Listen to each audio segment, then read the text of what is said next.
Good morning, Indiana. Welcome to Who's Left This Week, your Sunday morning news and politics show for the Hoosier State without all that MAGA bad faith BS. My name is Scott Aaron Rogers, and I'm broadcasting from Bloomington. I've got a great panel with me here today. We're going to meet them in just a second.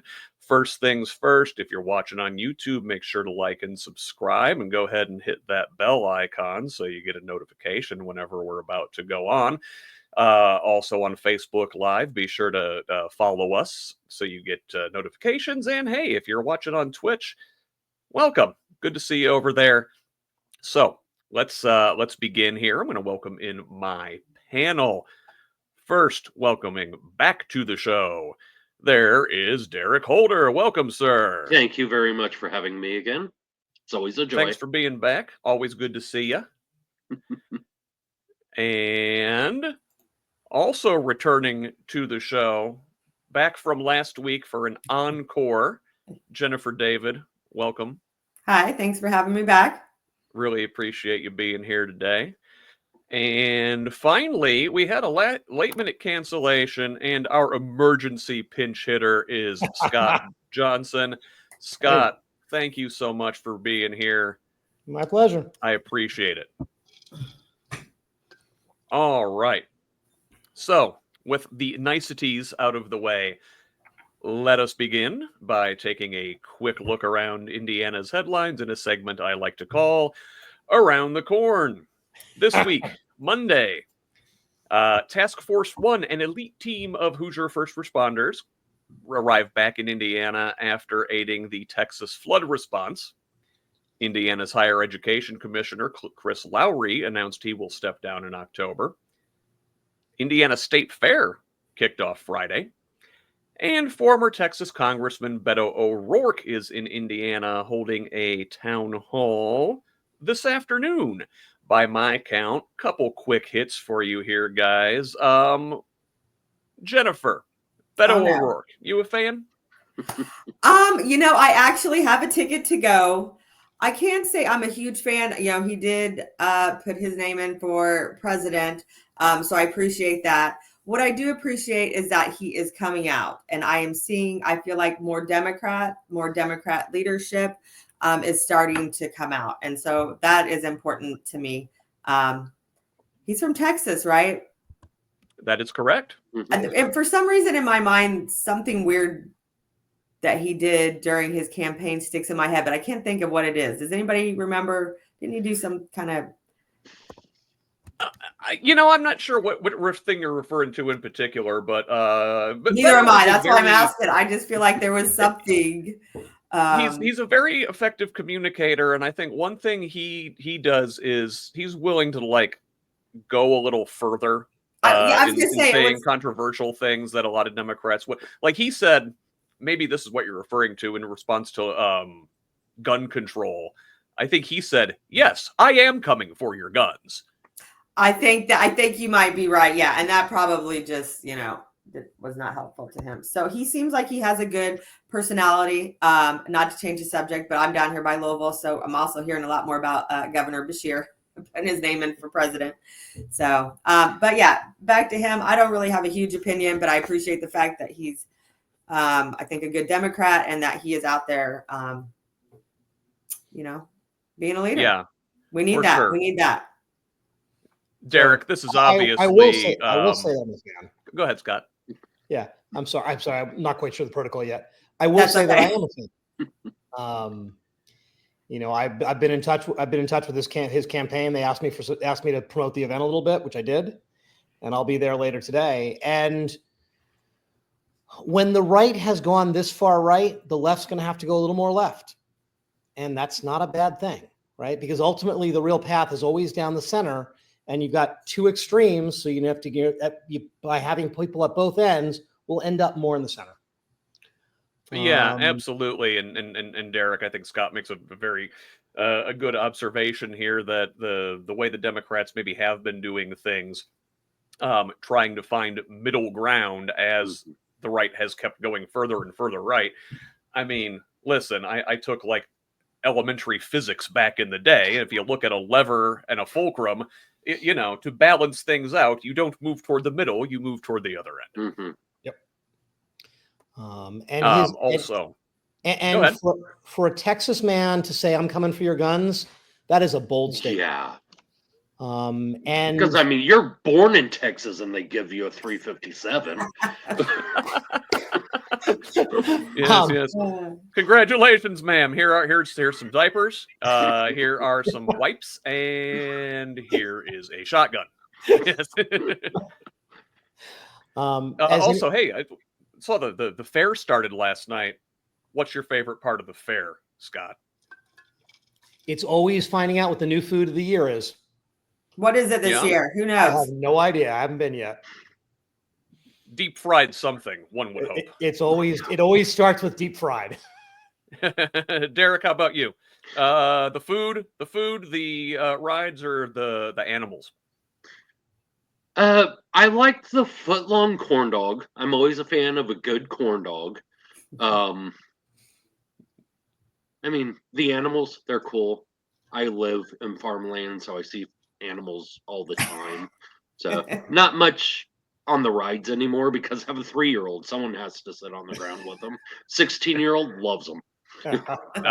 Yes. Jennifer, do you trust fair rides? Oh God, I don't know about fair rides, but I do love amusement rides. That made me think about going to like Six Flags or somewhere. So, but I don't know, those ones, they just move around and pop up very quickly. So I'm not a huge fan. I am not a fan of the Ferris wheel. I will tell you that. That's one of the scarier rides to me. Final Destination. Oh my gosh. Yes. Something happened recently that made people start talking about the last movie. I can't remember what it was. Anyways, back to the fair. I have only been to the fair once. It's been 10 years. And the time I went, I actually went and they had ice skaters. They had made an ice skating ring outside, and you know how hot it is. But that was pretty neat. It was the first time I had the deep fried Oreos, which I like. But I'm in my 50s now. So fried food is like the devil's, I don't even know. It's like, I don't want to get on the health thing, but the stuff that we actually feed ourselves and feed everybody in Indiana is so awful. All those things that we go to the fair for that do taste very good, though. No, you know what? Good transition moment there, Jennifer, because you said the devil. So let's speak of the devil and move on to this week's top stories. So that could be any number of people. Look, I'm starting to tear up here. Well, the devil I'm mentioning this time is Governor Mike Braun, who said Indiana will devote any and all resources necessary to help the Trump administration with their immigration enforcement and ICE roundups, saying, quote, Indiana is not a safe haven for illegal immigration. Indiana will fully partner with federal immigration authorities as they enforce the most fundamental laws of our country, end quote. Now, so this formal partnership is authorized under something called Section 287G of the Immigration and Nationality.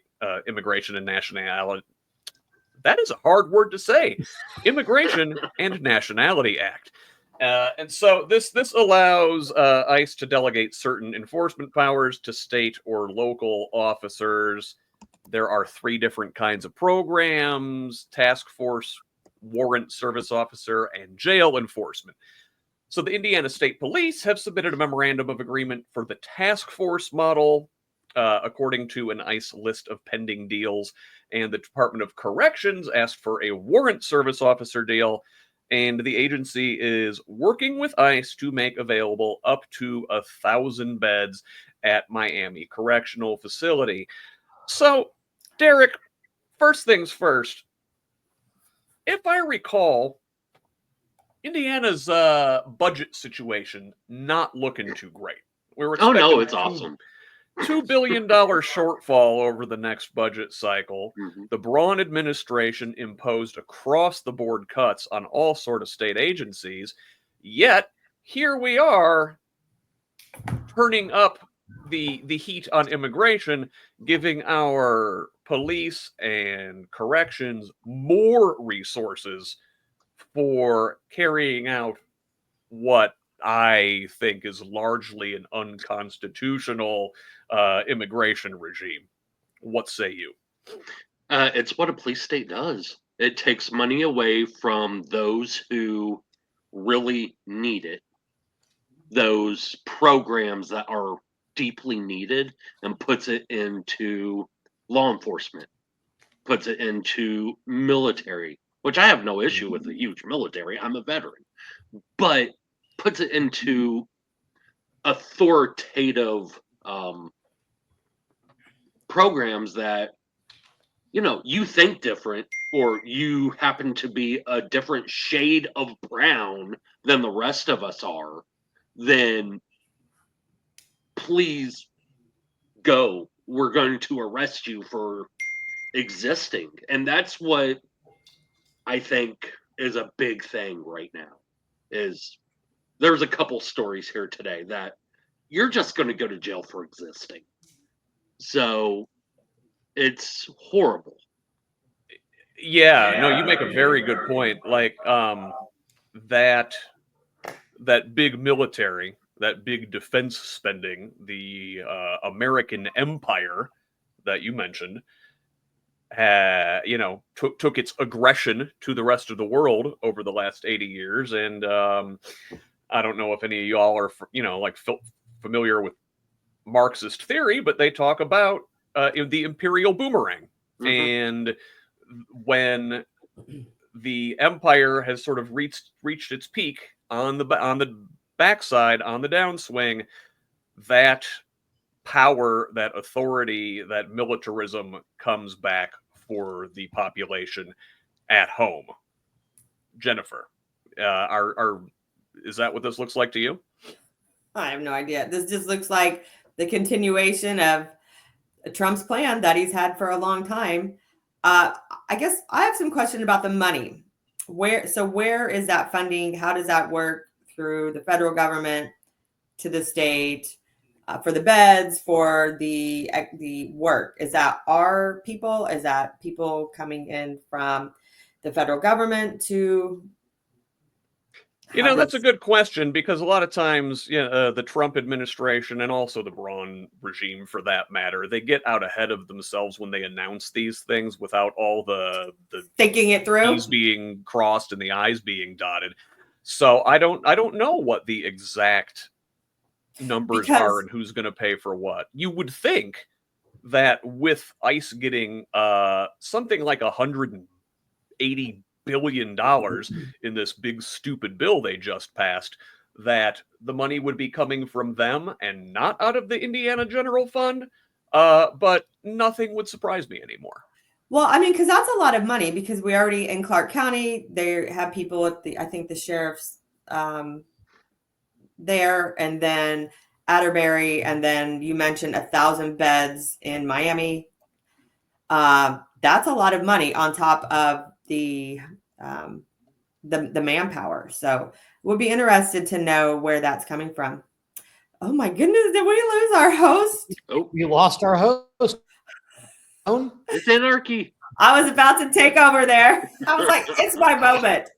Yeah, sorry, we lost. I had to reset myself there a minute. I did not like what my green screen was doing, and I feel a lot better about it now. So, Scott, one more stat I want to throw at you here. So, all of this talk of stepping up in immigration enforcement further comes on top of the nearly 1,400 people in Indiana that have already been subject to ICE arrest since Trump's inauguration.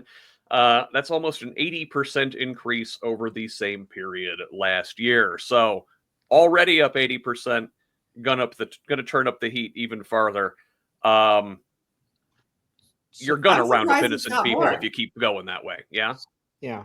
So a couple points. The first point to make is, if you know your history, the definition of white has changed dramatically over the years. Go back to the 1900s, you used to see signs, no Italians welcome here, no Irish welcome here. And yet now we view people who are Italian and Irish as entirely white, right? So first of all, it's always a moving target. Second comment I would make is, I was reading a book this morning, and one of the points they make, they quote Joseph Goebbels' 5 Rules of Propaganda. And Joseph Goebbels, of course, worked for Hitler. Mm-hmm. And his 5th rule of propaganda is pick out one, quote, special enemy for special vilification. And these days, it's brown, and honestly, it's trans. Yep. Right? And Trump just added being homeless and having mental illness to the list this week. So these camps are going to be populated. And Derek, your point that anyone could end up in here is exactly right. Mm-hmm. Right, and because they've been ignoring due process, right? Yep. So, Yep. So you hear apologists for this administration say, well, they're only rounding up illegal immigrants. Well, how do you prove whether or not you're an illegal immigrant if you don't have due process? Yep. Mm-hmm. Kilmore Abrego Garcia was never a member of MS-13, was never arrested in any country on the globe. And yet that poor bastard is still, as far as I know, locked the hell up. But what about his tattoos that literally said MS-13? Yeah, right. Our dear leader has said that. Yeah, dear leader says a lot of things. Yeah. The same Sharpie Trump used to draw the path of the hurricane going over Alabama, he used to mark MS-13 on Kilmar Abrego Garcia's hand. So here's a story I like. This is kind of Indiana in a nutshell. So this week, we learned that State Senator Liz Brown from the Fort Wayne area, State Senate District 15, is going to be facing a primary fight. So check this out. Texts accusing quote-unquote liberal Liz Brown of betraying her conservative values on the Second Amendment and transgender issues have been flying in Northwest Indiana, fueled by a dark money social welfare nonprofit that no one knows about or isn't willing to divulge. This story from the Indiana Capitol Chronicle. So, Liz Brown, mind you, is very conservative. This is someone whose 2019 conservative rankings from CPAC was 85%, whose rankings from Americans for Prosperity, her conservative scorecard was 100 from them in 2022 and still an 86 over the next year. Very conservative. But yet, because she voted against one bill to ban transgender Hoosiers from high school sports in 2022, and because she did not get a very stringent immigration bill out of committee this past year, far-right Republicans in the state like Todd Rokita and Jim Banks have been calling her out. So we get these ads from this group called Hoosier Leadership for America. It's a nonprofit that was founded last year. No one knows who's behind it because it's one of these 501c4 dark money groups. It's got a Huntertown, Indiana P.O. box, and the incorporator is a man out of Virginia that the Capitol Chronicle could not locate. And when I hear man from Virginia, I'm thinking Jim Banks, because he lives there and not in Indiana. So, on Thursday afternoon, Darren Vogt, who previously served on the Allen County Council and is currently a member of the Northwest Allen County Schools, those poor kids, he announced his candidacy to challenge Liz Brown from her right. Jennifer, is this what happens when you have a gerrymandered state map and safe seats, right? This is this a what Republican seat. happens. Well, this is what happens when you don't fall in line. I mean, they're obviously just upset about her not voting the way that is expected. Yeah. Well, now, we mind do you, it if it was. I mean, we would do it if it was. We would do it too. Would we? I mean, Republicans are very good at this. I mean, they need to keep you in line 100% of the time. Again, Liz Brown is a far right Republican. Right. I was gonna say maybe not for those reasons. I don't think I want to walk that back. I guess I'm just more talking about primary. So I don't know though. I don't want us to get off track because I could go on a conversation about that. So well, Scott, what say you? I mean, it's obvious. This is the way that the Trump train has run for a long time. You fall in line, or we're going to primary you, or we're going to destroy you. We're going to call you into court. We're going to fire you. We're going to do all sorts of things. It's revenge. Yeah, Scott, what do you think? Like there's no room for even the slightest dissent in this MAGA coalition? I think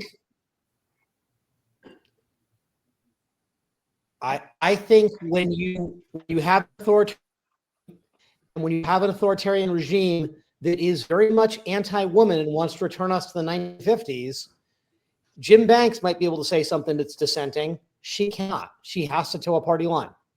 That's my guess is this is about gender more than anything else. Well, I had not thought of that, but yeah.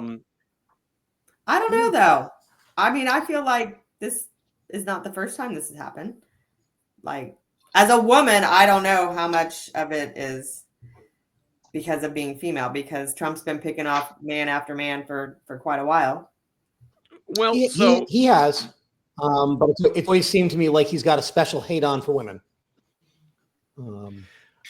I think it might be Todd Rokita behind a lot of this. So apparently, the focus on Brown started when Rokita called her out for not hearing this immigration bill during the legislative session. She's the chair of the Senate Judiciary Committee and had the power to choose which bills get heard, and ultimately this legislation died. And Rokita basically accused her of spiking it for personal reasons, and she turned around and filed a disciplinary action against Rokita, just one of many on his list. He's been before the state Supreme Court and the state ethics board more times than I could count. So is that something that she voted for, or is this personal with Rokita? Derek, what do you think? It's always personal with Rokita. You sneeze the wrong way and he's gonna say something with you. I mean, it's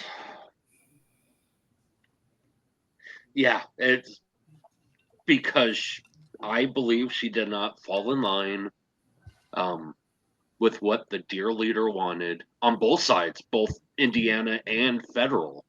And oh my God, she didn't agree with something. It's blasphemy for her not to do that. How dare she? She should be primaried. This is what happens when you have severely gerrymandered states like Indiana, like Texas, we're going to talk about here a little bit later this morning. In cases like this, where you have these safe seats that are it's a Republican seat or a Democratic seat, and they're drawn so almost, it's almost guaranteed that the incumbent is going to win. The only place for competition then is in these primaries. And on the Republican side, we've seen this again and again in place after place, that you have to go further and further right to avoid being primary. Now, I don't happen to think this exists so much on the other side. There isn't really much of a meaningful far left primarying Democrats, because in those races, all the money lines up behind the centrist Democrat. And what I feel like you have is both parties keep moving further and further to the right. So let's move on. The final story I wanted to cover in Indiana news this week sort of straddles the line with our national stories, because EPA Administrator Lee Zeldin was in Indiana this week to announce a proposal scrapping a 15-year-old regulation that empowers the EPA to curb greenhouse gas emissions, something that Zeldin billed as the largest deregulatory action in the nation's history. So a little background on this. In 2009, the EPA signed two distinct findings regarding greenhouse gases under the Clean Air Act. And the big one is called the endangerment finding. So the EPA found that the current and projected concentrations of 6 key greenhouse gases, CO2, methane, nitrous oxide, hydrofluorocarbons, and others in the atmosphere threaten the public health and welfare of current and future generations. Therefore, it is incumbent upon the EPA to regulate these greenhouse gases. So if finalized, this proposal by Zeldin and Trump's EPA would strip the EPA's authority to set these standards for greenhouse gas emissions on motor vehicles, on power plants. Jennifer, make India or make America healthy again, right? That's RFK's slogan. Well, this isn't his department, but how are we going to make America healthy again if we quit regulating pollution? Oh, you're on mute, Jennifer. Sorry, my dogs were barking. Well, you're asking the wrong person, because I think we should be regulating pollution. It's terrible that they are pulling a lot of these back. We're going to see more and more of this, especially in Republican states. So I don't know. And then we also, we're destroying the healthcare system. So as people get sick, more and more sick, where are they going to go? It really is this vicious cycle, and we see it in all throughout government, right? With the health, the environmental factors, they're deregulating those while also cutting healthcare on the back end. The housing, we're going to talk about that later. They're cutting services. They're cutting public housing. They're focusing on incarceration more than making wonderful lives for people. It's upside down. We're in bizarro world.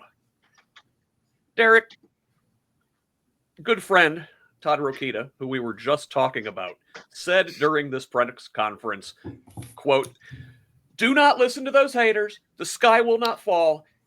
We have the cleanest air, the cleanest water." You want to push back on that? I would like him to take a glass of water from the White River just south of Anderson.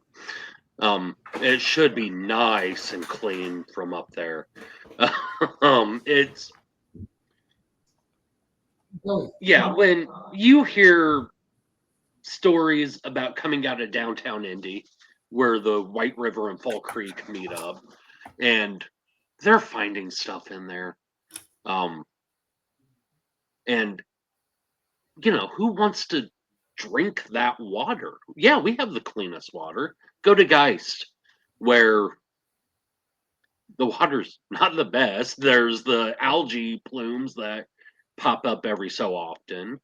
I mean, down here in Martinsville, with the White River that runs through here, there's major PFAS and coal ash that's in the river. So there's a disconnect from some of these people that they turn off the part of their brain that screams all the time, there's something wrong, and they're like, oh, this is perfectly fine. Well, my favorite part about this with Rokita is this is so easily checkable. And I'm looking at right here. Here's one from the Indianapolis Star in 2022. New report finds Indiana has the most dirty waterways in the U.S. Agriculture is the main culprit. I've got another one here. Oh, Indianapolis Metro among worst air quality. So Todd Rokita is out there saying we have the cleanest air, the cleanest water. No, we have the dirtiest water and among the dirtiest air. Scott, what the hell? Indeed, Scott, what the hell? He's lost right When there. there we are. When you sell out your political campaign to big oil, this is the environmental legislation you're going to get. It's just that simple. The reason Trump is pro-fossil fuel and anti-solar and anti-wind is because solar and wind are actually, for the first time, really very much viable alternatives to petrochemicals. And last year, for the first time, the amount of power the world got from solar exceeded fossil fuels. That is literally, if you're an oil company, that is an existential crisis. And so what they're trying to do is they're trying to roll back the sands of time and roll back the history of technology and say, no, we don't want that. The problem is, it is an impossibility. All the factories in China that are going to ship solar cells, they're all built. They're going to ship them ad nauseum forever. Solar is just going to go cheaper and cheaper. Batteries are going to get better, and the oil companies have a declining asset value, and they can't admit it. So their approach is to go for legislation, so the U.S. can be a greenhouse gas, bonanza for the world. And ultimately, it's never going to work. You cannot fight the pace of big technology. We have been seeing this for 50 or 60 years now. Boy, they're going to try, right? I mean, with they're going to try, and it's Yeah. not going to work because one of the comments I made at a protest recently was, that's fine. They can shut down big solar plants on federal land. They can shut down wind energy plants on federal land and let 1 million homes put solar panels on. Right? Because the cost of energy keeps going up I don't know if you've seen the graph that parallels, as we export more LNG, the cost of electricity just goes up. Right? So my advice for Hoosiers, put solar cells on your roof. Don't pay those inflated electrical bills. Yeah, and this is something I believe just happened this week as Trump was in Scotland announcing deals with the European Union. And one of the things in this framework was that the EU is supposed to buy something like $750 million worth of liquid natural gas over the next however many years. Like you said, as we're exporting this natural gas, our prices go up. I mean, yeah, that's just simple supply and demand. There's less here in this country. It's going to cost more, right? It is plain to me that Zeldin, Braun, Rokita, Trump, these guys are prostitutes for the fossil fuel industry and will do anything for their sugar daddies. Oil daddies. Sugar daddies, oil daddies, coal daddies. Is a coal daddy a thing? Coal daddies, That yeah. sounds- Hoosier Action did a really good job last year in educating people about like Duke Energy and how our rates were going to go up, which they are going up, and just a lot of like what we're talking about with surplus and policies and donations and PACs and all of that. Well, and that's the real bull, right? Because the whole drill baby drill mantra of these Republicans, the justification they give is that we're going to put more supply into the system and it's going to drive down prices for Americans. And we've seen this to be not true at every step of the way, right? Our electric rates just went up something like another 27% or something. It was a lot, and they're only going to keep going up further. You know, you can't drill your way to a cleaner future. I don't know. So let's go ahead and move on to our national stories. This is our sort of a transition as we, straddle the state and national news. Welcome back, Scott, who disappeared there briefly. Let's move on to our national stories and start with the headlines. And so this week, the Epstein story continues to haunt Trump. Not as loudly this week. Maybe this thing is fading, though we hope not. We want to keep this in the news because this is really putting pressure on that administration. But this week, like we said, Trump was in Scotland golfing and holding a couple meetings to make it look like he was doing some work. But while he was there, he was still being questioned about this Epstein thing. On Tuesday, he, on Air Force One, said that Epstein, quote, stole people that worked for me, which is a really gross way to say things. That kind of implies ownership. And later in the week, Epstein's accomplice, Ghislaine Maxwell, was transferred to a cushy Club Fed style federal prison in Texas. An unusual move because the Bureau of Prisons did not handle this transfer.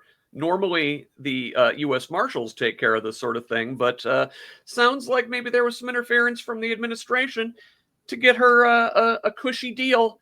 And this is after last week, Trump's personal attorney and Deputy Attorney General Todd Blanche visited her at her previous location in Florida, granting Maxwell limited immunity to testify.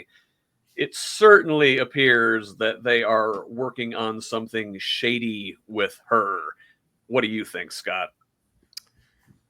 I think that when you have someone who's a convicted sex offender that gets into a cushy prison, and by federal law, that's not allowed. Correct. You have a problem. That's the start on a buy-off.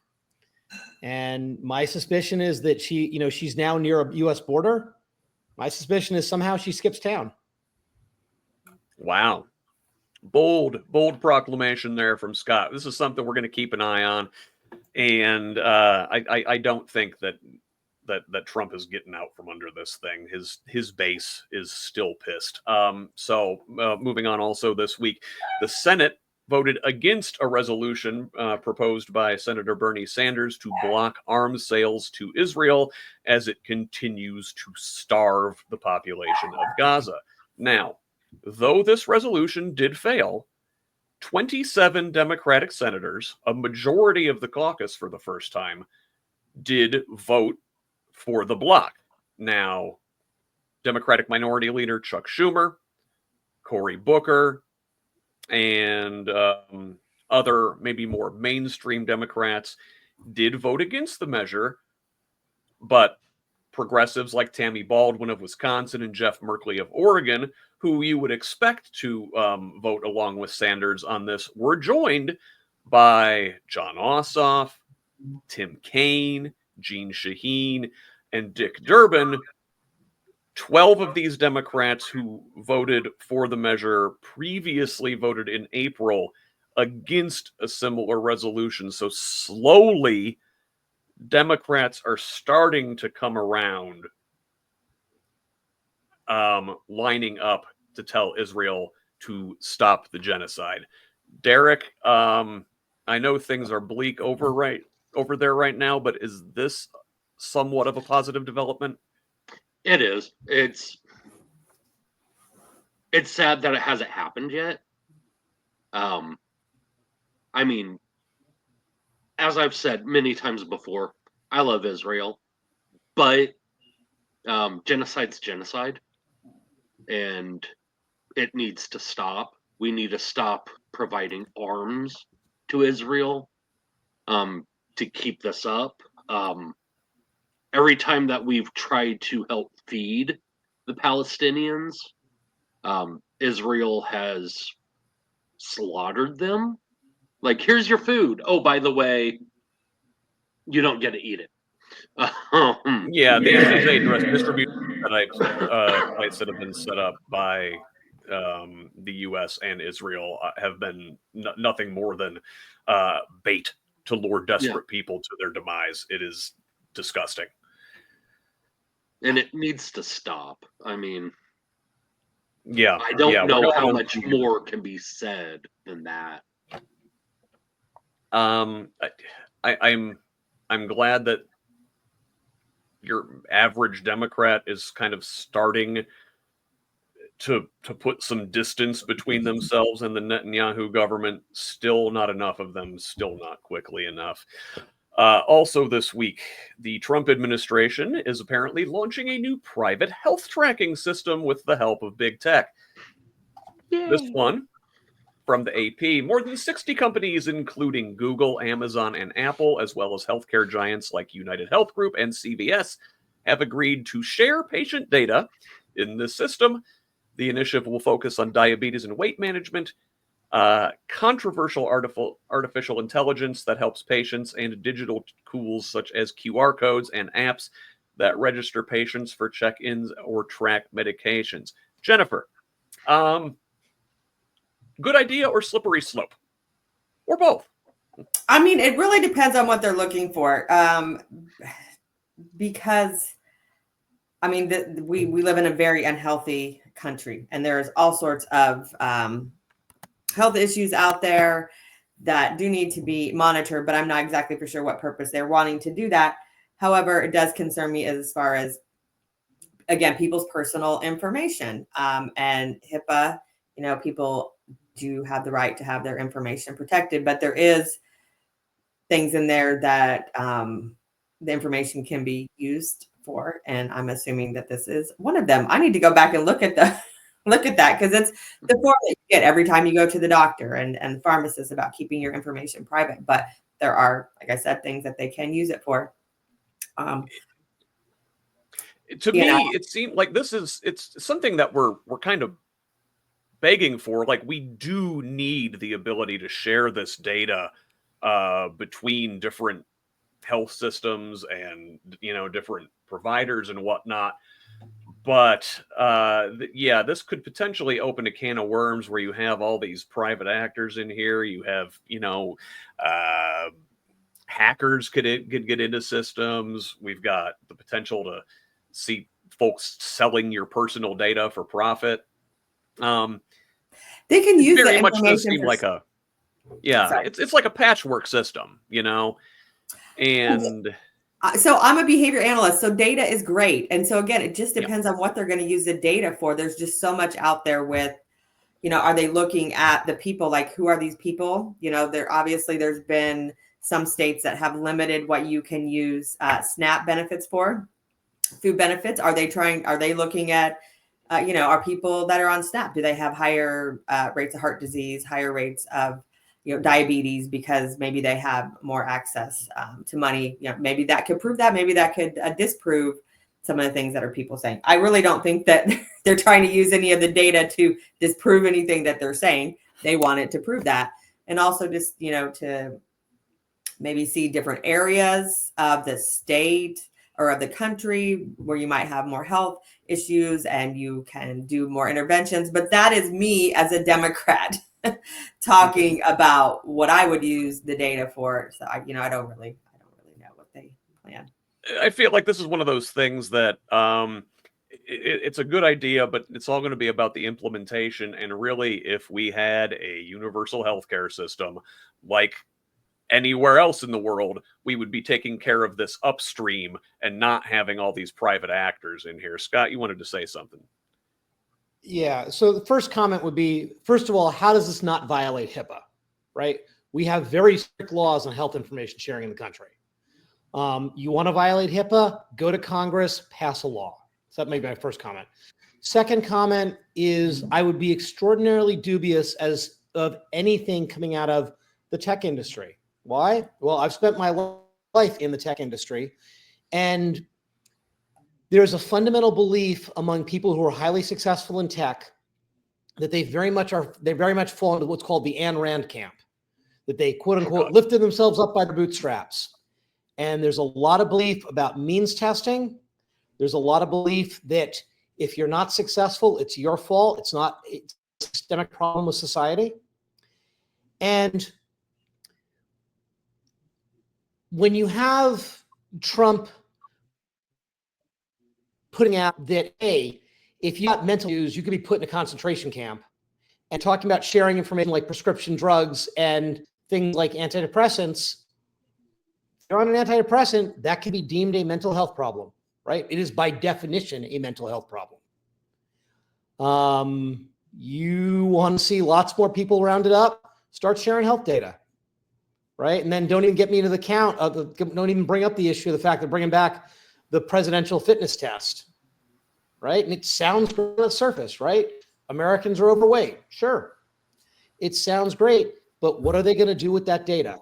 This is an administration that has proved to be relentless, and they will take advantage of this data and they will do nefarious things with it. I have no problems making that bold proclamation. And I actually fully agree with that. My first thing was, how is the administration going to use it to screw us? Like they did there was a report that they now have a list of people that are autistic. I'm like, thank you. I guess I'm on another freaking list. But I mean, I'm one of the few Americans where my medical data was already within the government's hands because I use the VA for everything.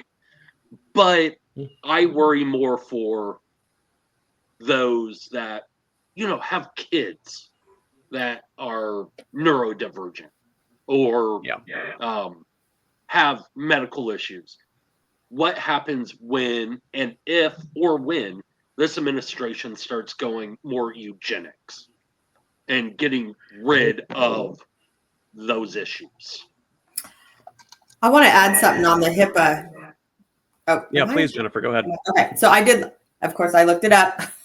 I have to have people fill this out all the time. So there is a part in there where it says that it can be basically used to collect information for public health, research, legal obligations. So one of those is for preventing and controlling diseases. So those, heart disease, diabetes, those are, diseases that are pretty rampant here. So that is how it's already written in law and has been for a very long time. They've been collecting information on us for a long time. Yeah, this is there's a lot here, but I think fundamentally, if you build on top of a rotten foundation, then whatever you have is going to fall apart.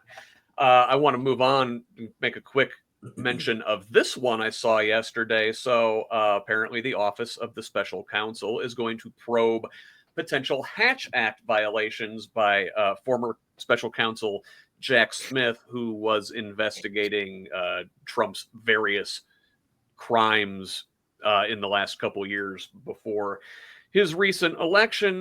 This announcement comes days after Senator Tom Cotton requested that the Office of Special Counsel investigate Smith for quote-unquote unprecedented interference in the 2024 election, claiming that Smith's legal actions were nothing more than a tool for the Biden-Harris campaigns. The Hatch Act, as we know, restricts federal government employees from using their positions to engage in political activities. Is it political activity to tell the truth about a criminal, Scott? I mean, what the hell? Absolutely not, right? Like Jack Smith, you may not like him because from my perspective, he didn't do the job, right? But he was employed by the government. He followed the rule of law, and he investigated someone that was the federal government deemed a criminal. And now what's happened is the administration is going after him because, quite honestly, don't like him. No more No more than that. And we're going to see this is an incredibly dangerous precedent to set, because it means that anyone who works for the federal government for doing their job can now be investigated by the next administration. Why would anyone choose to work for the feds if that's the case?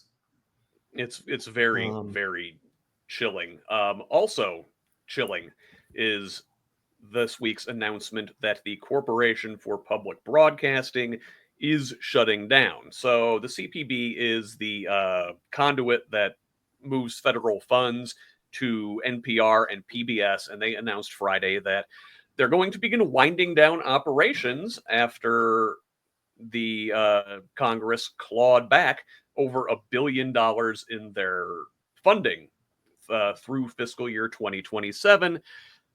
They informed employees that a majority of staff will be eliminated at the end of the fiscal year, at the end of September, holding onto a small team for things like compliance and fiscal distributions and, royalties and whatnot through the end of the year. Here's the big one. Okay, so NPR, produces Morning Edition and All Things Considered, providing, accurate, impartial news to places that, not everybody is privy to these things. You get a lot of right-wing slop radio out in rural places, especially like Indiana. So NPR relies on direct federal funding for only a small portion of their budget, but approximately 1,000 member stations receive a much heftier portion of their operating revenue through the Corporation for Public Broadcasting, particularly those in poor and rural areas. So, Jennifer, are PBS and NPR going to survive without that CPB umbrella? Yes. You think so? I think so. I think because we need it, and I think that people will find a way. I hope. I mean, they have been around for a long time. They're already somewhat publicly supported. You hear the campaigns, all the time. So I hope so, especially for these small communities. I've done a lot of work in rural and small communities, and when you're kind of in between Indianapolis and Louisville, you've got, a huge media gap there. And so it is very much needed. So I'm going to say yes. I really hope so. I think you're going to get a lot more fund drives going forward, though.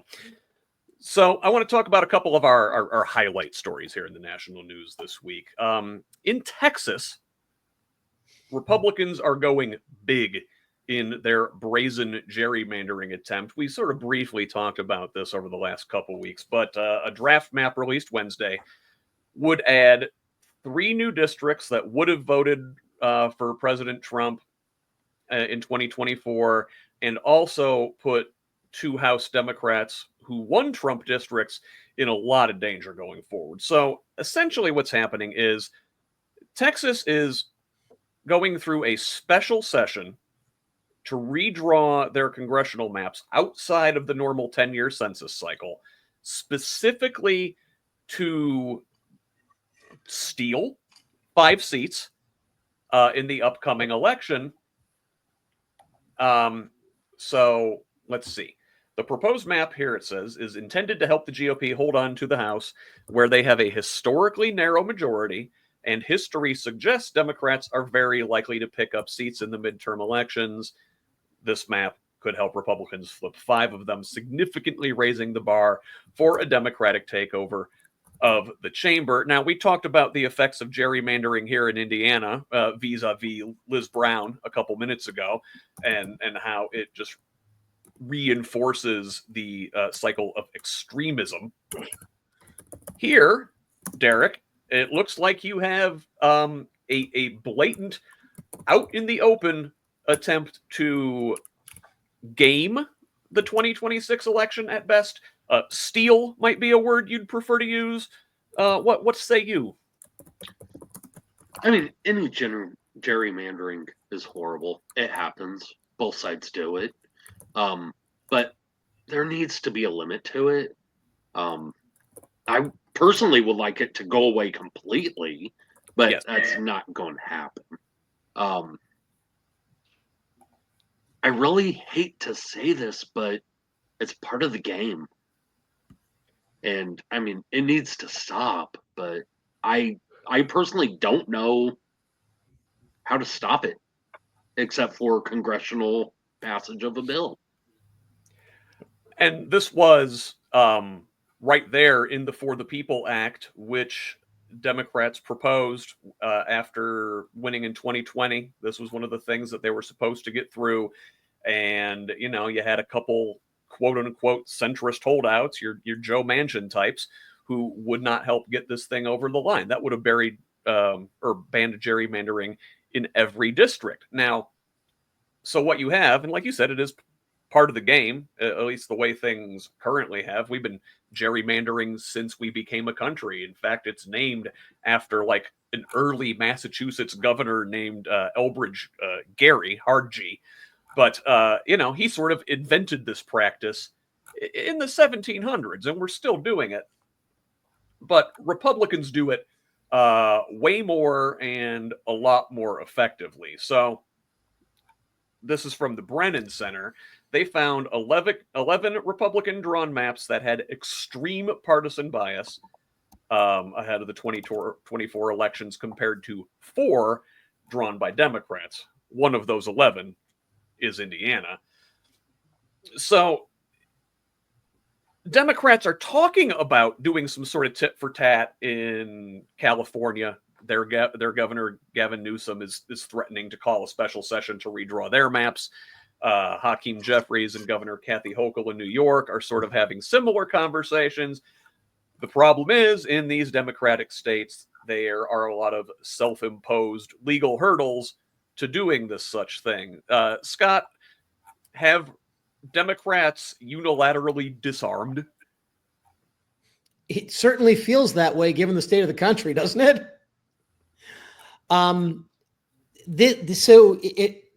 Knowing a lot about Texas, I have no problem seeing that this happens in Texas. And the concern is that they're setting the Republicans very clearly have a long-term strategy that basically says they don't believe in democracy. They don't believe in there's going to be a left and a right. They just believe in there's going to be a right. And Democrats need to wake up and realize that we cannot have a perfect progressive world, right? And when you're on the left, the long policy of we eat our own young, if you're not perfect enough, if you're not, progressive enough, et cetera. And this is, an indication to me of the 4-alarm fire that we are currently undergoing. The Republicans will not stop. They'll do this. They'll do whatever to win.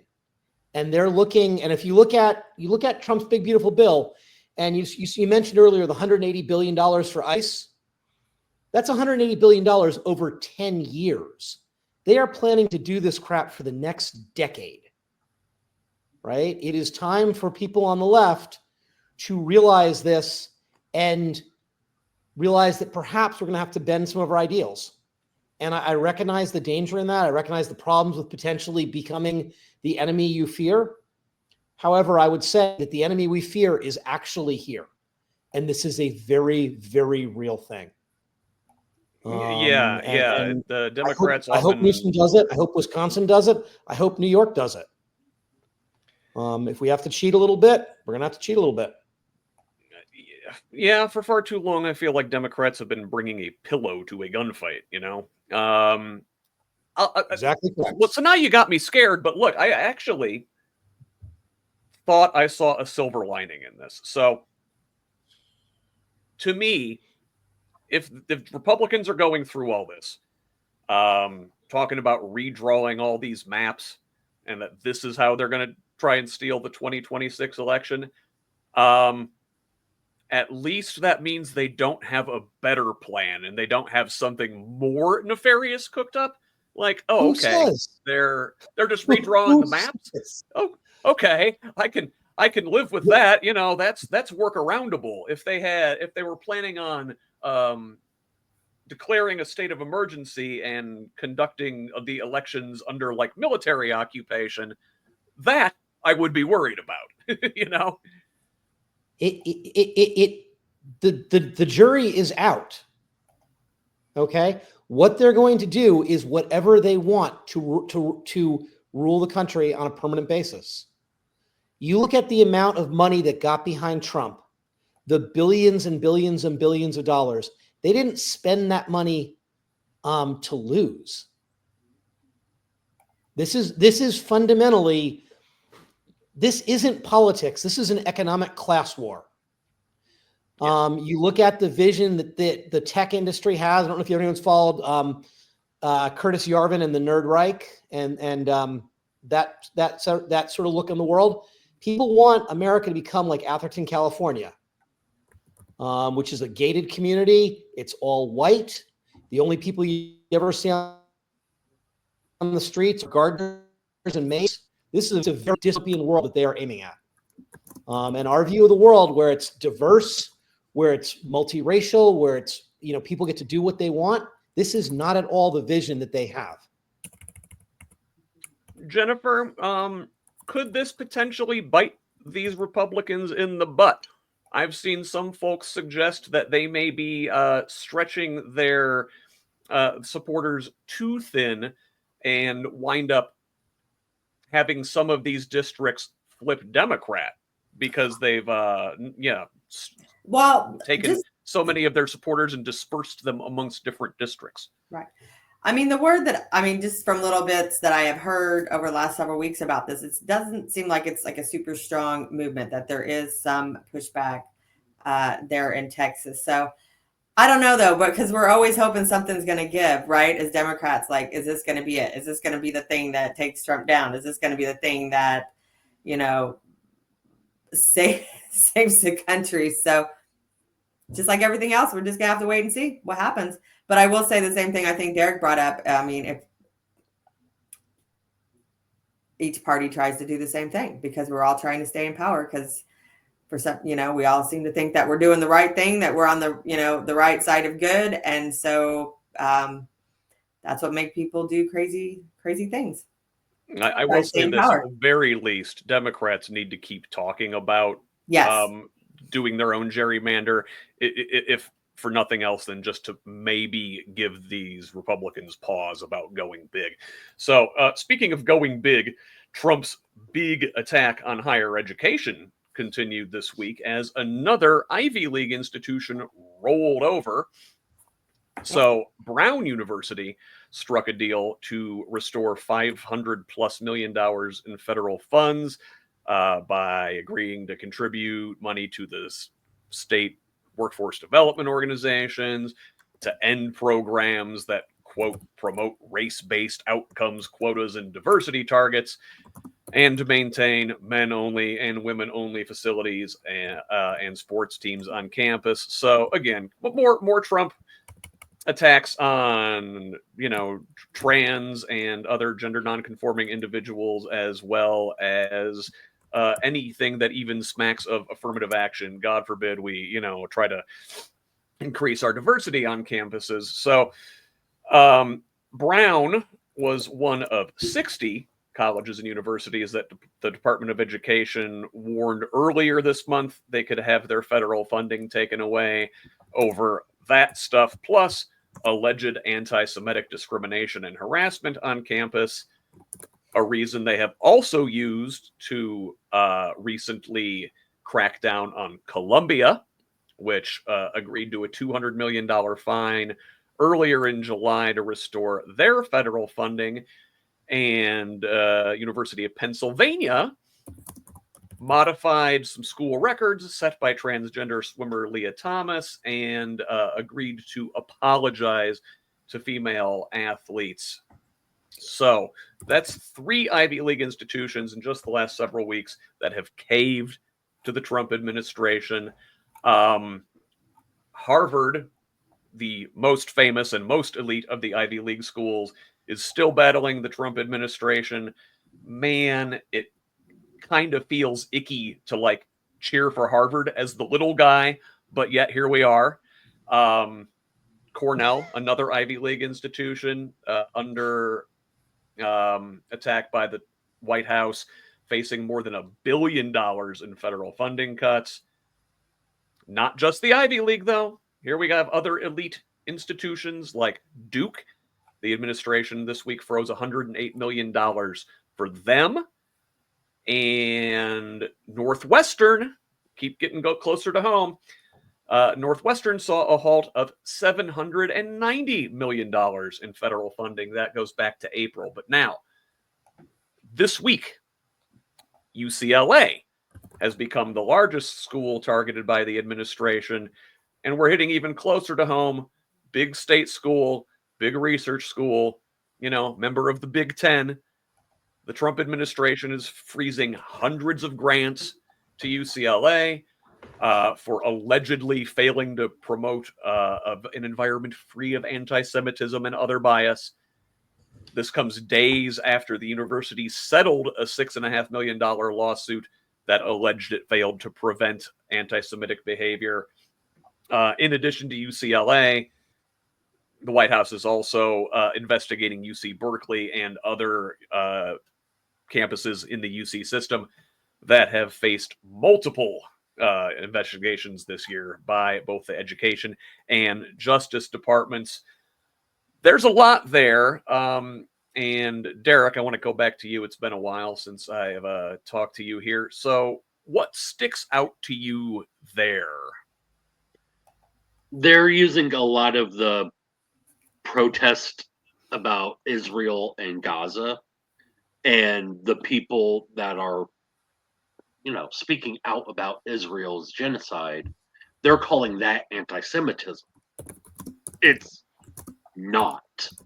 It's anti-regime. I don't, as a Jew, I don't see it as them hating against my faith. It's Netanyahu. And you and I have had plenty of conversations about Netanyahu. I mean, they're trying to get rid of DEI. They're trying to get rid of trans athletes, the 7 of them that, harm normal, the normies. I think it was something like 10 in the entire Division 1, 2, and 3 of the NCAA, which has like hundreds of thousands of athletes.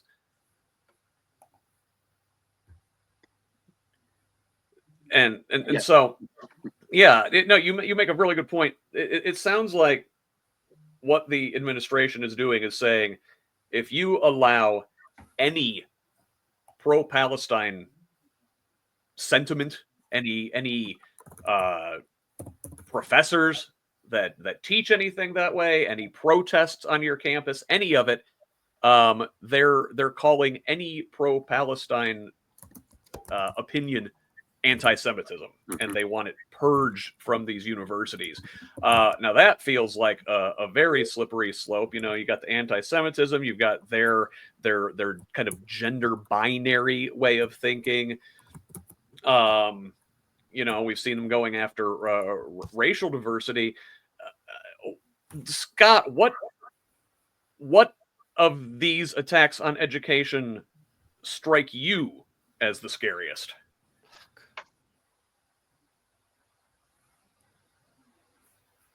I think he might. Oh, there we go.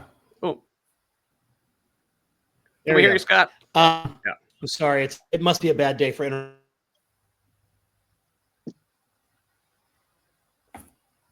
That's all right. Hey, Scott's a little choppy right now, so Jennifer, we'll come back to Scott. Let me get your thoughts on the continuing attack on higher education.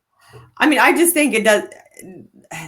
Trump just wants to be in control of everything. If it's not this issue, it's going to be something else. He's going to find some kind of way to make universities do whatever it is that he wants them to do, which is to produce a lot less smart people out there in the world that can have good, high-paying jobs. I mean, with just everything from lower public education and healthcare, higher education, everything is just trying to dismantle people's ability to become educated, have good, high-paying jobs, and have some money and vote. And so these are just one of his many ways in doing that. they keep want changes. us, they want us undereducated and desperate and just like unable to even think about what they're doing, to comprehend and to make historical parallels to this kind of fascism. And universities are there, like when you get to the university level, like you learn why you've learned the things that you've learned up to that point. And so if you don't develop that understanding, that makes it very hard to make systematic changes out there in the world. So I have noticed, because I do some things with IU, especially related to hands and autism, and just some of the other, there's just over the last years, there's been so many programs that have been created between like communities and universities and workers and training people. And there's just been a lot of consolidation of that within universities. So like IU has a great department within their medical school for hands and autism, and they have now been combined with another program. I've yet to see programs within the universities that I participated in end, but I have seen a lot and that have been at the federal or state level, like their funding's been cut. Not as many. It's not as easy for them to get together, group together, and find ways to maintain those programs, like we're talking about with the NPR and stuff like that. When you're when you work for the government and you're relying on government money, I feel like you have a lot less choices with those programs. Yeah, and boy, on one hand, okay, great, they're staying away from Indiana schools, they're staying away from my alma mater, IU. But unfortunately, I think that's kind of been a case of us obeying in advance and rolling over ahead of time so they don't have a reason to come at us. Scott, have you been paying attention to IU and their precarious situation amidst all this? I have been. I have my youngest is entering IU in the fall, so I do pay attention to it. And all of this, it's real simple. This is just like spending $180 billion over ICE for 10 years. This is setting up an ideology for the next decade. Anyone who, like, if you purge Palestine at the university level, students won't know about it. If you purge trans at the university level, again, it's an attempt to control the narrative moving forward for the next decade. And all of these universities are giving up their free speech rights. They're obeying in advance. And it is nothing. I know what you're saying about it. I can't believe I'm voting for Harvard as a little guy, but this is at least Harvard is standing up, whereas Brown and Columbia and all the rest are simply saying, yes, sir, can I have another? Right? Because once they stop on this, they'll go for something else. Yeah, Never and give Harvard in to can bully. because they have this massive endowment, and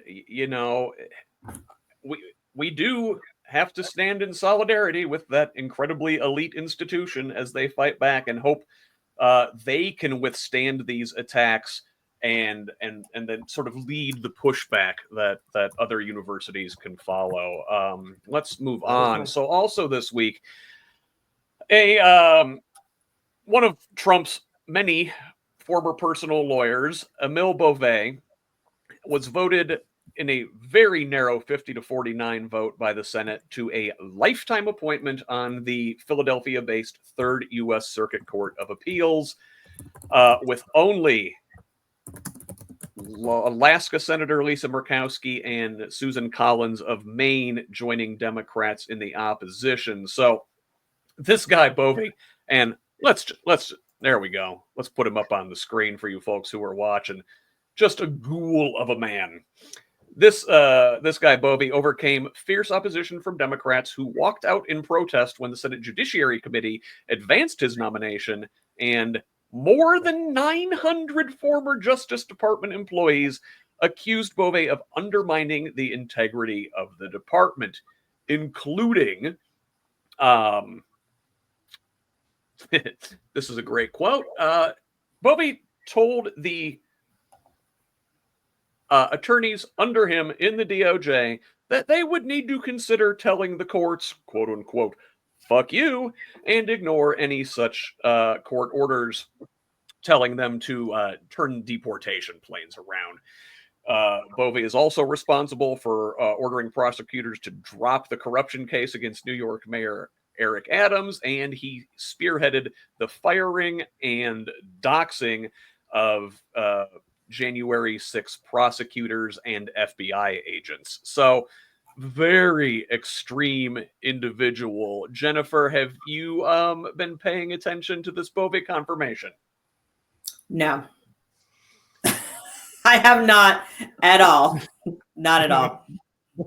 Well, yes. Apparently, neither was, say, Indiana Senator Todd Young, who claims to be independent and claims to be a principled conservative, and yet voted for this guy in the face of, like we said, 900 former Justice Department employees saying this guy does not believe in the rule of law. Have there been any nominations? Not surprising. Has there been any nominations that haven't gotten through? I mean, because I think it doesn't really matter what these people carry along with them.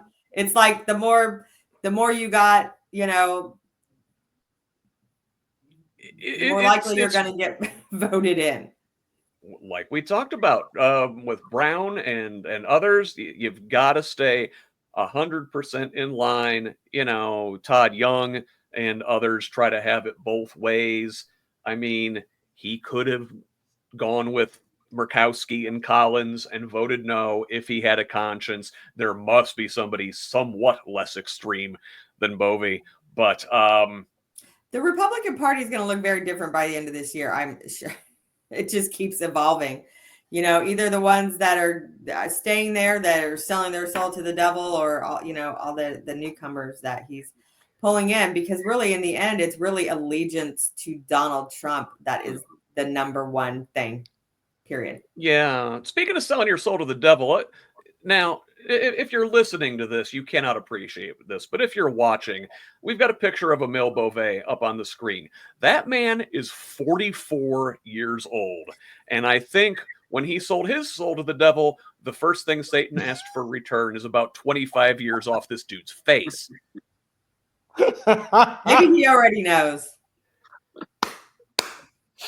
Yeah, you can tell with presidents, like when they start office and then you see pictures of them afterwards, just the amount of stress, what it does physically to their body. We should start doing that with some of these people with Trump, like at nomination time. And then when they finally get fired or whatever happens, or the people come. The man looks like he sleeps in a coffin. and so, Derek, look, making fun of people, how they look, will come back to bite to haunt you. So I'm not. Listen, you know what? In this case, I'm okay with that. I'm punching up. I got in trouble for saying something about RFK, and I'm autistic, and I was saying something about him, and I had another person very upset with me about it. I've had the same thing. Listen, there are worse things about RFK than his vocal quirks, but okay, you knew exactly what I was talking about. I think you have to deal with these people on their level sometimes. Trump has made his name in politics over the last 10 to 15 years just insulting people. I don't know, man. People seem to like it. So he would look good in that. Emile Bove is a ghoul. Derek, by putting this guy in a lifetime appointment on the Third Circuit Court of Appeals, are they setting up this ghoul to replace Clarence Thomas or Sam Alito on the Supreme Court? Okay. Oh, let's pray to whatever higher power that you believe in. That does not happen. Yeah, this guy's extreme. I mean,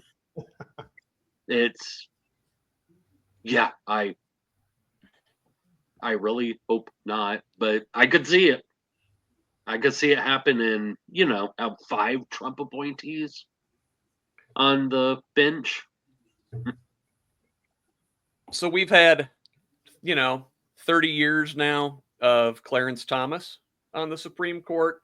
Yep. He's getting up there it's about time for him to, roll off in his big corrupt RV that he likes to drive around, and imagine another 30 years, 35, 40 years of a Mille Beauvais on the high court, if you will. Scott, do you care to even entertain that possibility? So if you look at there's a book called Geniuses, and it talks about how we got here. And we got here by the Koch brothers and other conservatives seating the courts back in the late 60s and 70s. And among the things that they did was promote all kinds of interesting, what we would call today a meme, and what was then a legal principle. Things like the idea that a corporation has no obligation other than to its shareholders, right? That a corporation has no social responsibility, right? Now, I'm old enough, I'm 57, that I remember when corporations actually weren't all bad, right? It used to be that you had a big corporation, they were a member of the community, they would give money to local little leagues, they would do civic and you don't see that now. Now it's purely about the bottom line, right? And that served the Koch brothers because their corporations are are private, and they can just be, behind the scenes. And they want business like that to be focused on the bottom line so it doesn't make them look bad. Now, you put this guy on the Supreme Court, he is going to continue this principle. And as Democrats, I say it's a real simple thing. Dump term limits, get rid of the lifetime appointment, and then expand the court. Let's put 20 justices on the court, right? Let's change the composition of the court on a fundamental basis. They want to go and seed with ideologues like this. We have to do better. We have to go further. We cannot accept the way the world is today. By accepting it, we automatically lose. Yeah, if you follow that thread from the early 70s, like you're talking about with the Koch brothers and the Lewis Powell memorandum to the Chamber of Commerce, the founding of the Heritage Foundation, and then in the late 70s, you've got a couple of seminal Supreme Court cases in Buckley and Bellotti that sort of paved the way for Citizens United, and now you have 50 years of extremism reaching their kind of logical conclusion in this Beauvais guy getting a lifetime appointment and potentially a Supreme Court appointment down the line. Very scary stuff. And that's what happens when you let big money, do the driving. And speaking of big money and the economy, our final national story this week, the economy is beginning to show signs of recession. So the White House released Trump's new tariff plan again, changing things up. So the tariff regime was expected to go into effect Friday, now been pushed back to the 7th to give Customs and Border Patrol more time to make changes to collect these new duties. This universal tariff for goods coming into the U.S. will remain at 10%, but that will only apply to countries with which the U.S. has a trade surplus. That does apply to most countries, but a 15% rate will serve as the new floor for countries with which the U.S. has a trade deficit. That will apply to about 40 countries, and more than a dozen have tariff rates higher than 15%, either because they agreed to such a framework or because Trump sent them a letter dictating a higher tariff. Now, amidst all that, the day after they announced this new tariff plan, the stock market took a beating, the Dow closing lower by 542 points, the S&P falling 1.6%, and the NASDAQ falling more than 2%. The S&P 500 and the NASDAQ posted their worst days since April and May, and the Dow posted its worst day in over a month and closed its worst week since early April. all of that, those numbers in response to the tariffs, and a terrible jobs report showing the U.S. economy adding only 73,000 jobs last month.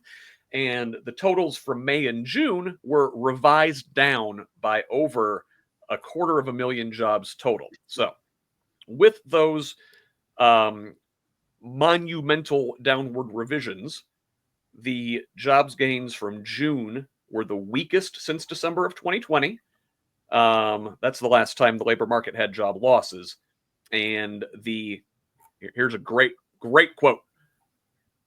Not if you're a person with a job. The pace of job creation seen so far this year is the weakest in decades outside of recessions. So in response, our dear leader Donald Trump does the only thing one can do in the sight of such terrible job numbers. He responds by firing the person who published the jobs numbers, as one does. Yep.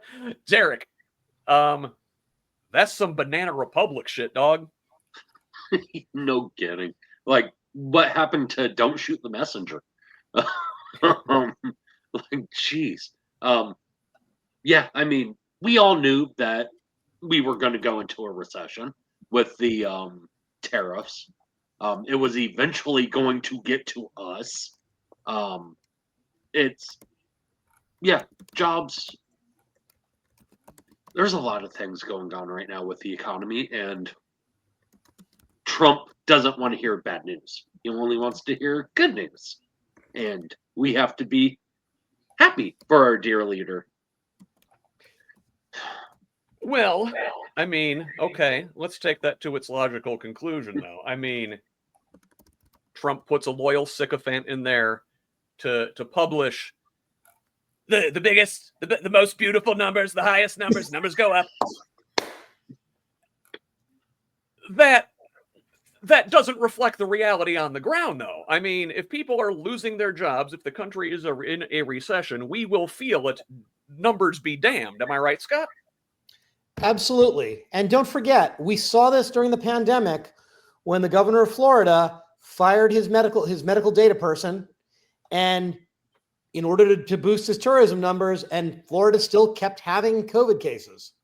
And the person he fired ran her own shadow data operation, producing actually accurate numbers.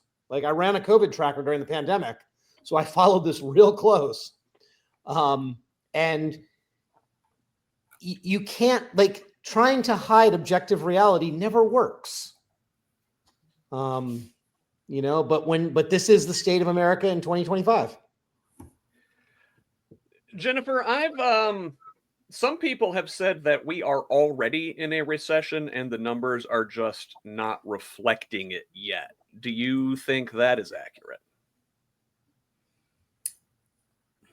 It feels like it. I mean, it definitely feels like it. But Americans, like, it takes a while to catch up, right? So, it's summertime. People find a way to do what they want during the summertime.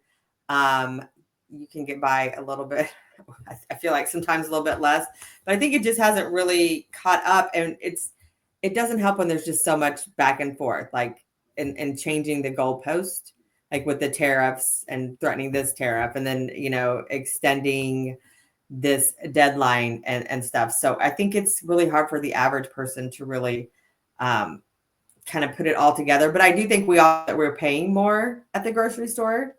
But, we've been talking about being in a recession for quite a while. And sometimes too, whether or not you're in a recession, that does not matter as much to some people. It does to other people too. It can really also depend on where you're at financially and job security. There's a lot of people out there without jobs. I know that for sure, especially certain groups of workers. A lot of social workers out there without jobs. I hear a lot of them talking, the ones that have jobs, I hear them talking about how poor they are treated. For sure. So there's certainly a lot of that. And well, boy, at the beginning of this year when Trump was inaugurated, they went on this firing spree in the federal government with Elon Musk and Doge. I mean, you can't fire hundreds and thousands of people without expecting to see some downstream effects there. And I want to these add numbers are usually a couple months behind, right? Right. They're behind, but I also want to add something as a business person. Not only myself, but I know I just hear this with people that are looking for jobs and other business owners, that a lot of us are very much at a standstill. So, because especially depending on where your funding comes in, I'm kind of waiting on some things myself before I make some other business choices. I see a lot of people talking about applying for a multitude of jobs and nobody's getting back with them. So businesses are interviewing and they're saying that they're hiring, but I think a lot of them are just kind of holding off too. So that definitely affects the economy as well. Yeah, I think a lot of folks are in a holding pattern, really waiting to see how these tariffs are going to affect them. Trump is changing his mind. It seems like every other week with these tariff policies. They're supposed to go into effect, then he puts a 90-day extension on, just kicking the can down the road, and it really does feel like, with that uncertainty, that we're just bound to wind up in a recession. Scott, am I seeing that right? You are exactly right. You cannot. So we've all seen the changes in U.S. manufacturing over the last 20 to 30 years. You don't have single products that are made in the U.S. Everything's got a foreign component, right? So, and we've also seen that a lot of companies, they're simply raising prices proactively. They're just making the assumption a tariff's going to come, it's going to affect them, so you may as well make that money now. Why not? The other thing that's going on with respect to hiring is there's been two major changes in hiring that I've seen over the last decade. The first is that, at least in my field, which is tech, the move has been from you don't hire someone who's good enough. You've moved to hiring a perfect person. Perfect people never exist. Companies no longer want to invest in training. They no longer want to accept somebody who doesn't have the ultimate resume. And they know that there's enough people looking for work that they can just hold out. So that's one thing.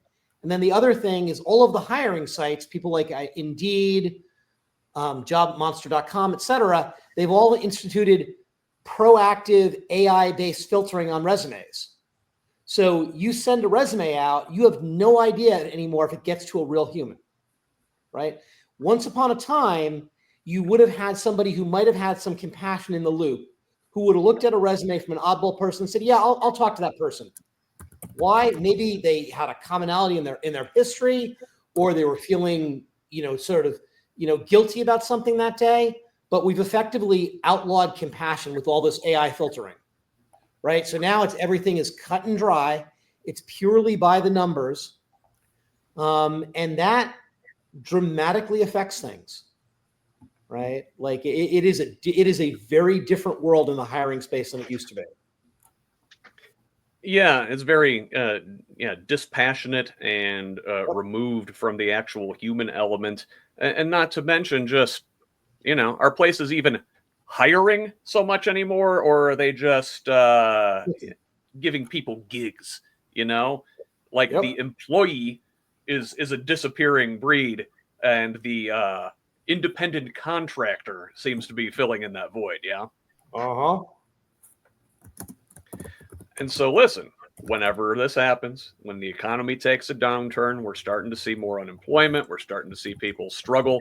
That's going to show up on the streets. And our one big thing today is homelessness in Indiana. We're seeing people on the streets already. We're seeing folks losing their homes already. And when you have nowhere else to go, I don't know what you're supposed to do yet.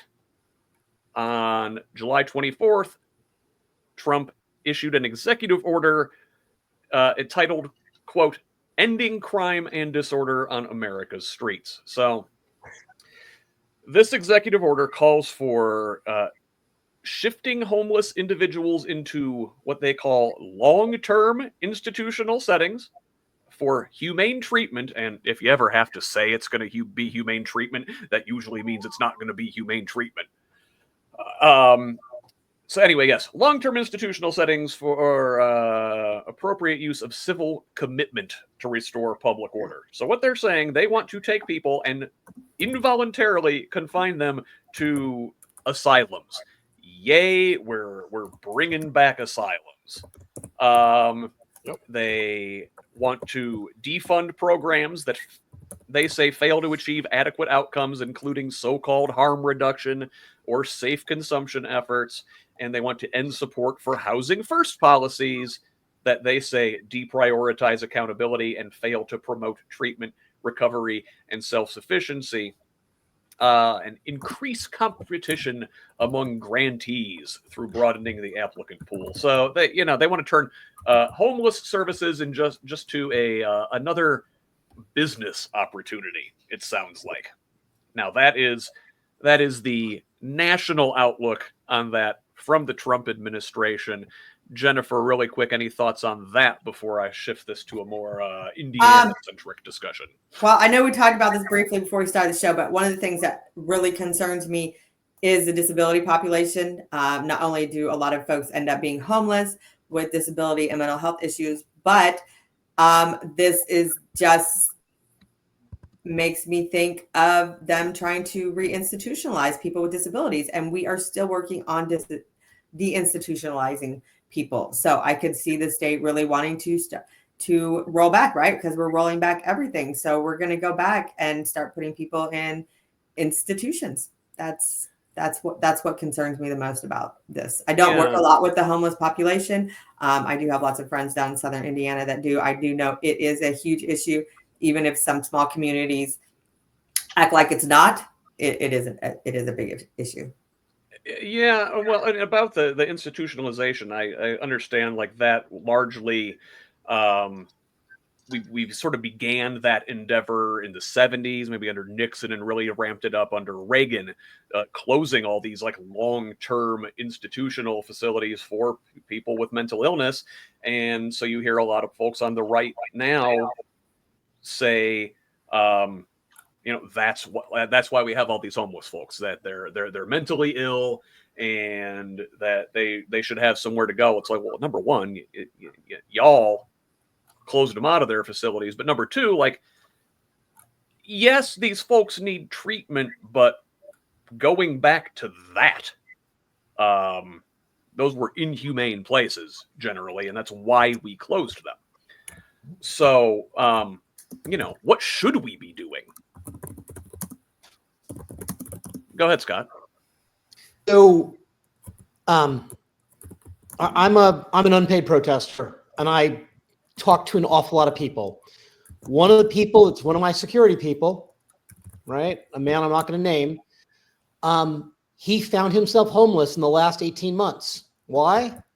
He lost his job. He got behind on a payment, couldn't make his rent, right? This is homeless is a spectrum. And Trump wants to portray it as they're all nuts and drug addicts, etc. This is just a guy who was working as a line cook, missed a payment, got tossed out of his place, found himself on the streets, and was too proud to go for public assistance. So he lived rough for about 18 months, and there is nothing wrong with him as a human. Right. So, and I, Derek, I can see you nodding your head. I bet you know the statistics on veterans who've been homeless. Oh yeah. This is just inhumanity at its heart. Ben Meiselas from the Midas Touch Network, who's a podcast I love to listen to, always says the cruelty is the point. Yep. And this is just another example of that. Are there homeless people who actually have mental problems? Sure. But incarcerating people in cages, which is what they're talking about, right? Don't believe this. Oh, humanity. Oh, the humane treatment. It's going to be putting people in cages just like they put kids in cages at the border, right? The real solution on this is to deal with housing. And quite honestly, I would wager if you looked at this in terms of housing and building tiny homes, it would end up being cheaper and be a long-term solution. What this is this is just another economic opportunity for the right. It's another grift, and it's madness. Yeah, because inevitably these what they're calling, humane long-term institutional settings are going to be private enterprises, most likely Republican donors who are going to get those sweet government contracts to incarcerate people. Now, Scott mentioned veterans. Jennifer mentioned the disabled population. This is two groups of folks that are overrepresented amongst the homeless population. And there was a story, actually several stories, in the Indianapolis Star this week regarding a homeless camp there in the Fountain Square neighborhood. And at least one of the stories centers around a disabled woman talking about how she had come to be homeless and living in this camp, and her disabled brother too. And so this Fountain Square homeless camp has been controversial for several months. So the city said on July 25th that they're going to shut it down here in a couple weeks. This reverses the city's prior stance. As recently as July 23rd, they said the camp did not warrant closure under a 2021 city ordinance called the Homeless Bill of Rights. That policy typically allows residents to stay in camps as long as they are not, quote, overrun with waste, blocking a public right-of-way, or severely threatening public safety. So, whenever you get a situation like this, you're going to see some neighbors and local businesses who complain about this camp being in their neighborhood, and so they complained about trash, human and animal waste, drug use, and drunkenness. And there was also an alleged instance of animal abuse at this camp, pretty gruesome. And so city officials and social workers were called in. They're ramping up a program called Streets to Home Indy, which is aiming to move more than 300 people known to be living outdoors into housing by next June. Well, the problem with that is that this program has not ramped up yet, and they're going to push these folks out before the Housing First program is ramped up. So many of the residents won't be housed because it's still getting underway. Many neighbors and advocates denounced the decision as merely shifting the problem of unsheltered homelessness from one neighborhood to the next, because they're going to shut down this camp. These people have nowhere to go. They're just going to go to another camp or make another camp. And the Office of Public Health and Safety Director Andrew Merkley said these folks will be offered emergency shelter beds, but he conceded that those beds aren't good options for many people because, they force people into group living situations that aren't appropriate. They also often impose restrictions on couples or pets or, substance use. So in Indy, we have this very visible problem popping up into the news. Scott, are you in Indianapolis? Fishers, actually. Fishers. Okay, so have you been paying attention to the story? It's right down the way. I have. So, what do you think? I mean, is shutting down this camp gonna help at all? It's just kicking the can down the street. Ultimately, what we have to do is we have to help people. We have to accept that when you have a social safety net that is as sparse as we have, at some point, there are going to be people that are going to fall through the cracks. And the solution is to look at them as victims rather than as people that are the goal on the right is to say everyone's, succeed or fail. It's all Darwinian. And I think success is nuanced enough that you have to accept that sometimes people need help. I don't know anyone in the world who actually succeeded purely on their own merits, right? We all get help from the system somehow. Yeah, we really do. Derek, you you say you've seen a lot of veterans fall into the homelessness trap. Mm-hmm. You are there programs in place to at least keep our veterans housed? I mean, if anybody has earned it, it's our veterans. In LA, they're doing something for veterans. Trump has ordered, I think it was a $600 million, I don't want to say facility, but area to house homeless veterans. But there isn't much out there for veterans. And I mean, just to be completely honest here, I know what it means to be homeless. Not as an outsider looking in, but when I was a kid, I slept in a car at the beach in Southern California because my parents did not know how to handle money. There was nothing wrong with them mentally. They just didn't know how to handle money. When we moved back to Indiana, because my mom got a job at DFAS in Lawrence, once again, fell into that issue of my parents missing a bill, spending money they shouldn't have, and ending up at Dayspring Center in downtown Indy. I've slept in cars at parking lots at Walmarts. I mean, I know what it's like to be a homeless child. So to me, this isn't about the political aspect of it. It's personal for me because I've lived that life and I was able to, as soon as I turned 18, I went into the military. And that's what saved me from being homeless myself. There are safety nets out there. There's the township trustees, which their primary thing is helping people in need. But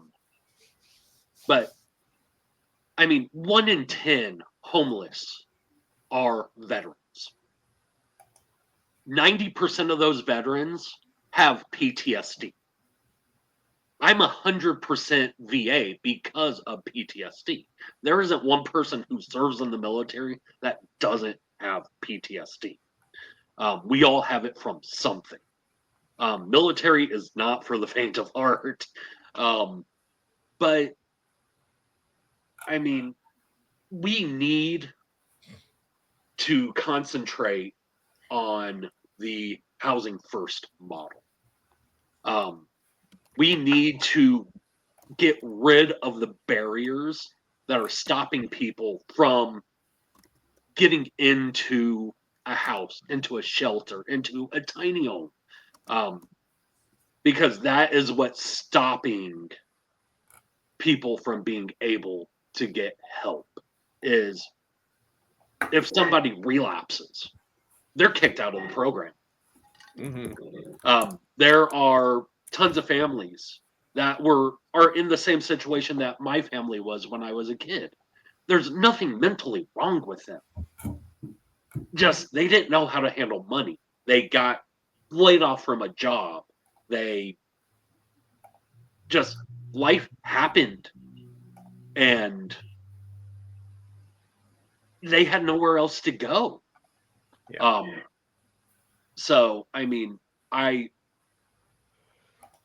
if there was a program out there, and there is, Seattle, Portland, let me see, Salt Lake City, Houston, Texas, Burlington, Vermont, and Seattle, Washington have housing first models, and they are doing great. Over, I think it was 27,000 people have actually gone from homeless to housed. in these programs. They've gotten jobs through them. They've gotten mental help. They've gotten addiction help from these programs. And Indiana needs that. Almost. Yeah. Sorry. Major city needs it. Yeah, 100%. And so this Streets to Home program in Indy, is part of their housing first approach. And yeah, there are, like you said, other cities like Dallas, Milwaukee, Cleveland have done this too. Cities about the same size as Indianapolis.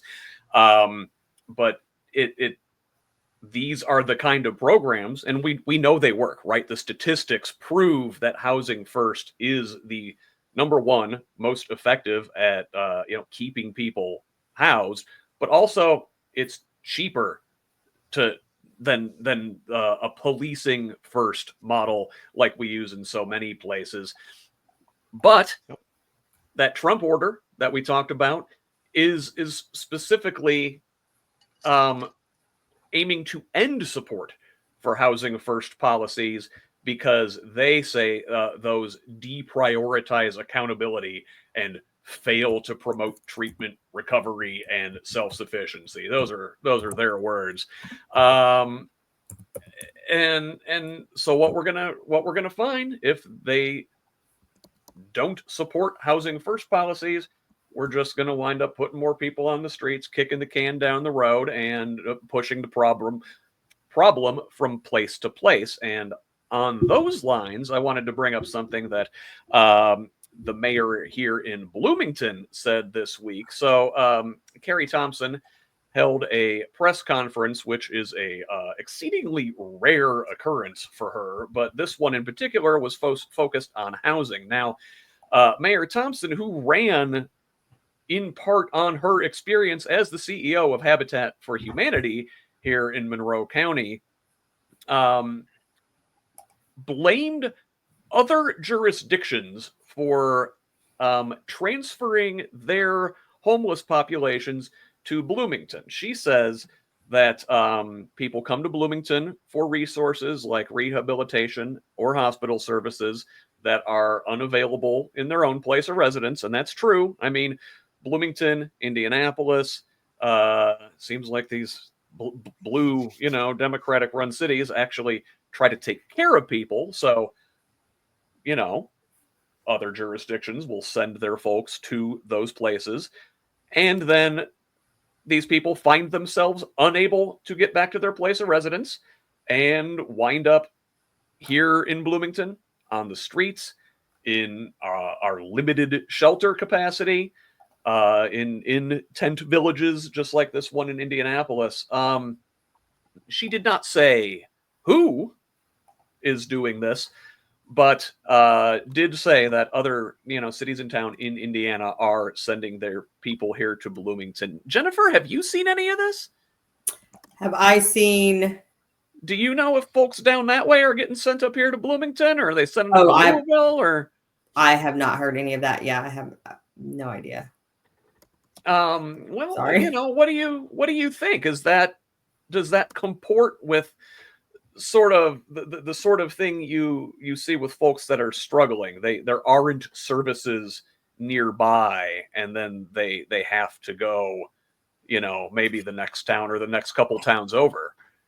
It's sometimes different depending on if you're in a rural community or more towards the city, because a lot of times in rural communities, people have been there longer. They are smaller. They have a different feel. They often know each other. So a lot of people can get a little extra help from family members or other people maybe in the community.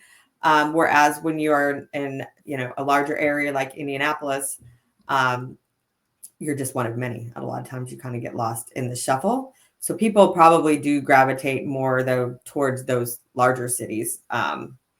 There's more groups of people. It's easier to find a park bench, unfortunately, in the city than it is out, in the rural community. But as far as Bloomington, that is kind of a magnet, though, for a lot of folks, I think. Bloomington's very different than the rest of the state. And you've got a university there. So I would assume actually people needing some extra supports. A lot of times universities do fill in a lot of those gaps. So that might be another reason why people might gravitate there. IU has a lot of different schools. They do a lot of different supports with health and homelessness and rural communities and stuff as well. So Yeah, and I can't speak to, the university portion of that. I do know what homeless services we do have in the city are largely run through nonprofits or religious organizations. We certainly don't have enough. We do have quite a significant unhomed population in Bloomington for a city our size. And I do think that is specifically because we do try things like offering services and getting folks into houses and generally taking a hands-off approach from the incarceration standpoint. So you do sort of wind up in this vicious circle where places that are trying to do the humane thing, I think maybe are inviting more of a burden because, oh, here's a place where like maybe we'll actually get some help, or we can actually get some services, or we at least won't get arrested for just existing outdoors. well, it's the same as like with the sanctuary cities. I mean, there are cities and towns where people know that they can probably be more supportive. I want to say homelessness is a big issue everywhere. It's just that there's certain communities that actually acknowledge it and try to deal with it. I mean, I've lived out in Mooresville outside Indianapolis for years, and I didn't even really know there was a huge homeless population until one of my children had told me years ago when they were in school and they were down by the river, where I live in Clark County, more towards the Louisville area. There is a huge population, but I know just in my community in Charlestown that we have homeless people living in the similar ways that they did out there in Mooresville. And that is something that's being talked about more. In Southern Indiana, there is a homeless coalition. Who's Your Action also does a lot with homelessness in the Southern Indiana. They're out of New Albany. So like I said, it is a big issue everywhere. It's just more visible and talked about more in certain communities as well. Because I do understand down there on the other side of the river in Louisville, they have a pretty good program. I think. Oh, what is it? Hope Village, I think it was called. Yeah, Hope Village. And it's basically like I think Scott was talking about with the it's tiny homes. And yes. It's something that apparently has worked pretty good there. And maybe we could consider in towns like Bloomington or the big city like Indianapolis is not something that we're currently doing right now. There's so much more to talk about on this. It's such a deep subject, and in the wealthiest country in the history of ever, we should not have a homeless. No, I want to throw something in on the homelessness before we leave. Just it's something that I've learned. Like when you talk about homelessness, it's not necessarily the people that you see on the street or the people that you don't see on the street.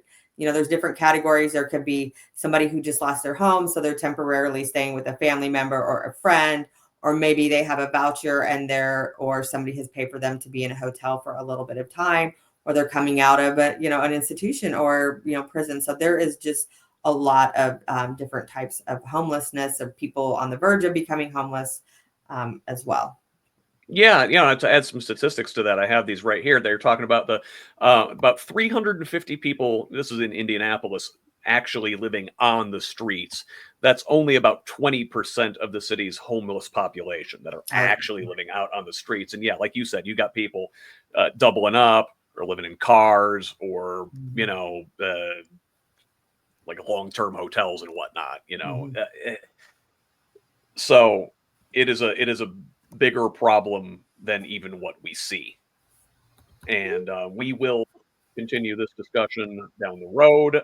It's unfortunately not going away, but I did want to give you folks time to say your goodbyes and tell folks where they can find you online before we get out of here.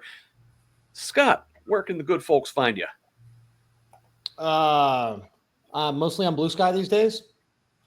Fuzzy Group on Blue Sky. So Fuzzy group. Interesting.